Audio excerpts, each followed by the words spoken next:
In the presence of Allah, the Mighty and Majestic, the servant will present their situation to the Almighty. You will judge faithfully and justly between your servants, O Lord. When Allah, the Mighty and Majestic, delivers His judgment to the servant, not a sound will be heard from anyone. There, the Almighty says, Yawma yakumul ruhu wal mali'ika'u safan. On that day, the Spirit and the angels will all stand in rows in a state of standing. No one will speak, not a word will come out of anyone's mouth. The Almighty says, this is a day when they will not speak. It is a day when they will not be able to talk, and the voices will be humbled before the Most Merciful, so you will not hear except a whisper. The sound has submitted to the Most Merciful. The sound has withdrawn. You cannot find the sound to bring it out. In such an environment, when the Almighty is about to give His judgment, of course there may be a judgment related to someone a person loves. For example, concerning their mother or someone they care about, and these individuals may wish to pray to the Almighty for a favorable judgment. Concerning their loved ones, especially if one's own account has been settled, and they have overcome their own situation, then likulam rayim minhum yawma adin shagn shanun yugnihu. If they have come out of it and are relieved, they may want to pray for the situation of a loved one, but mouths are closed, not a single sound can be heard.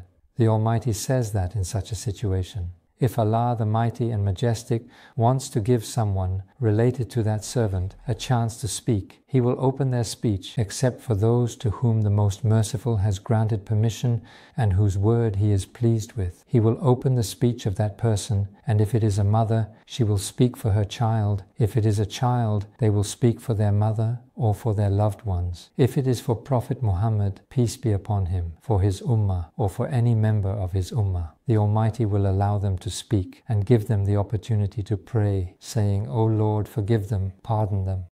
Allah, the Mighty and Majestic, will accept the prayer of the person He wills and permits. This happens in such a way that Allah, the Mighty and Majestic, is already going to forgive that person, but also accepts their prayer in the meantime. Otherwise, no one can intervene against the will of the Almighty. If the Almighty does not permit, no one can raise their voice.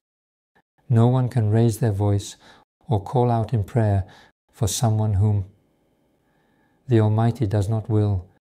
Allah, the Mighty and Majestic, has completely closed all of these. Given this situation as everything is already in the hands of the Almighty, it means, as the Almighty already says, Kullilwi shafa'u jamihu say, intercession belongs entirely to Allah, the Mighty and Majestic. If the Almighty has lifted you from a critical point and deemed it appropriate in His knowledge to forgive you, then the Almighty may accept someone's prayer for you and another person's supplication. But if the servant is one whom Allah, the Mighty and Majestic, is not pleased with and will not forgive in the manner I mentioned, He will not even give them the opportunity to make a sound.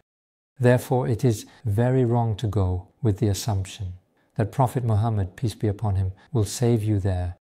How can the Messenger intercede without Allah's permission? Man da laudi yashfa'u indahu illa bi'idnihi. No one can raise their voice without Allah's permission, without Him granting permission for the words we mentioned earlier. Some people think that there is no such restriction for Prophet Muhammad, peace be upon him, and that he can speak to whomever he wishes, whenever he wants. The Almighty does not say that. Ila man adina lahu larahamnu waradiya lahu qawlan Allah. The Mighty and Majestic speaks of a day when the Spirit and all the angels will be silent before the Almighty, and no one will speak.